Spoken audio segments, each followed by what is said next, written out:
238 members को अलग अलग स्टेट्स और यूनियन टेरिटोरियस से इलेक्टेड किया जाता है। स्पीकर और वाइस प्रेसिडेंट दोनों ही रिस्पॉन्सिबल होते हैं कि वहां के रूल्स और रेगुलेशन ठीक तरीके से फॉलो हो रहा है या नहीं, तो टैक्सेशन और पब्लिक एक्सपेंडिचर को लेकर डील करता है।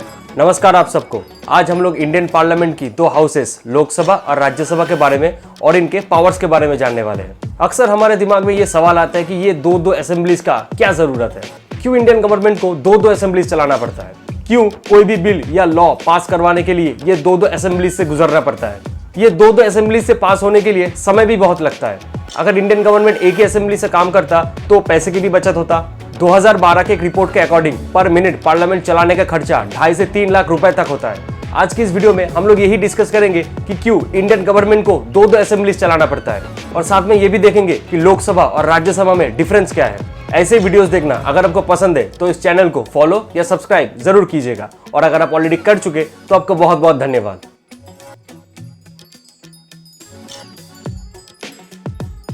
लोकसभा इंडियन पार्लियामेंट की लोअर हाउस है।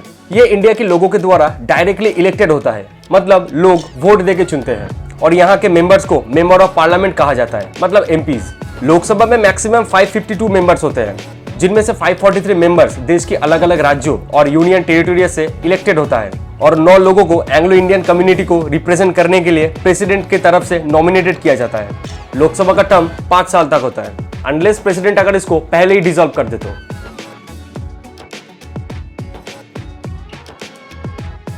राज्यसभा इंडियन पार्लियामेंट का अपर हाउस है। ये जो अलग अलग स्टेट के स्टेट्स लेजिस्लेटिव असेंबलीज और यूनियन टेरिटोरियस के मेंबर्स होते हैं, ये इन राज्यसभा के मेंबर्स को इनडायरेक्टली इलेक्ट करते हैं। राज्यसभा में मैक्सिमम 250 मेंबर्स होते हैं, जिनमें से 238 मेंबर्स को अलग अलग स्टेट्स और यूनियन टेरिटोरियस से इलेक्टेड किया जाता है, और 12 लोगों को प्रेसिडेंट खुद नॉमिनेट करते हैं। राज्यसभा का टर्म 6 साल का होता है, जिनमें से 1/3 हर 2 साल बाद रिटायर करते हैं।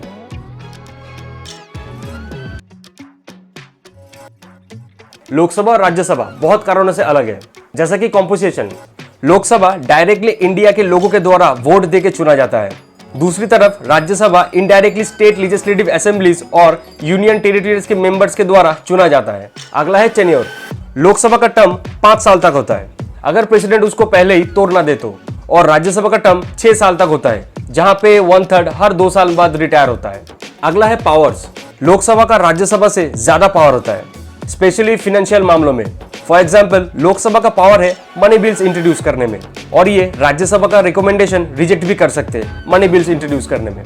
ये सब को छोड़कर और भी कुछ कारण है, जैसे कि लोकसभा को लीड करते हैं स्पीकर और राज्यसभा को लीड करते हैं इंडिया की वाइस प्रेसिडेंट। स्पीकर और वाइस प्रेसिडेंट दोनों ही रिस्पॉन्सिबल होते हैं कि वहां के रूल्स और रेगुलेशन ठीक तरीके से फॉलो हो रहा है या नहीं, इस चीज के लिए। राज्यसभा को काउंसिल ऑफ स्टेट्स भी कहा जाता है, क्योंकि यहाँ स्टेट्स की जरूरत पे बात किया जाता है। साथ में ये जो स्टेट्स की राइट्स होते हैं, ये उसको भी प्रोटेक्ट करते हैं। जैसे कि लोकसभा में जो बिल पास होता है, उसको ये 6 महीने तक डिले करवा सकता है। लोकसभा हर 5 साल बाद डिसॉल्व हो जाता है, पर राज्यसभा परमानेंट बॉडी है। राज्यसभा में 1/3 मेंबर्स हर 2 साल बाद रिटायर करते हैं, बाकी के 2/3 मेंबर्स रहते हैं। इससे ये इंश्योर करते हैं कि राज्यसभा में हमेशा एक्सपीरियंस लोग रहते हैं जो गाइड करते हैं।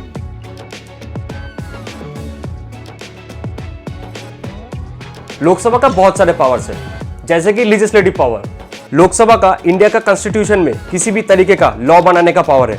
यूनियन लिस्ट में मैटर्स ऑफ नेशनल इंपॉर्टेंस भी है, जैसे कि defence, foreign affairs and currency. अगला है financial power.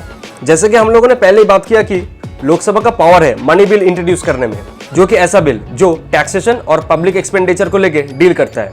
Rajya Sabha money bills पे सिर्फ रिकमेंडेशन कर सकता है, पर लोकसभा को इस रिकमेंडेशन को एक्सेप्ट करना पड़ेगा, ऐसा कोई जबरदस्ती नहीं है।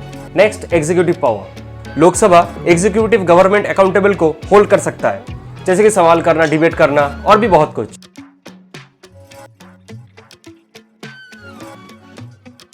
लोकसभा की तरह राज्यसभा का भी बहुत सारे पावर्स है, जैसा कि लेजिस्लेटिव पावर। राज्यसभा का इंडियन कॉन्स्टिट्यूशन का कॉन्करेंट लिस्ट पर लॉ बनाने का पूरा पावर है। कॉन्करेंट लिस्ट में स्टेट्स और यूनियन टेरिटोरियस का कॉमन इंटरेस्ट पे बात किया जाता है, जैसे कि एजुकेशन, हेल्थ, लेबर। अगला है फाइनेंशियल पावर। जैसा कि मैंने पहले भी बताया कि राज्यसभा मनी बिल्स पे रिकमेंडेशन कर सकता है, बट लोकसभा इस रिकमेंडेशन को मानना ही पड़ेगा, ऐसा कोई जबरदस्ती नहीं है। अगला है एग्जीक्यूटिव पावर। राज्यसभा बहुत सारे कारणों की वजह से एग्जीक्यूटिव गवर्नमेंट अकाउंटेबल को होल्ड कर सकता है, जैसे कि सवाल करना, डिबेट करना।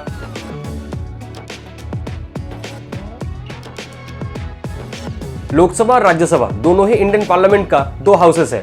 इनका अलग अलग पावर्स और फंक्शंस है, पर लॉ बनाना और एग्जीक्यूटिव गवर्नमेंट अकाउंटेबल को होल्ड करने में दोनों साथ में ही काम करते हैं। पर हाँ, दोनों का कामकाज में थोड़ा फर्क है। उम्मीद है इस वीडियो से आप लोगों को बहुत कुछ जानने को मिला। अगर मैंने कोई भी चीज मिस कर दिया या ठीक से नहीं बताया तो आप लोग कमेंट बॉक्स में जरूर बताइएगा, क्योंकि ऐसे ही हम सभी एक दूसरे की मदद से बेहतर बन सकते हैं। वीडियो अच्छा लगा तो लाइक कीजिए और अपने दोस्तों के साथ शेयर कीजिए और इस चैनल को फॉलो या सब्सक्राइब जरूर कीजिए। मिलते हैं अगली वीडियो में। धन्यवाद आप सबको।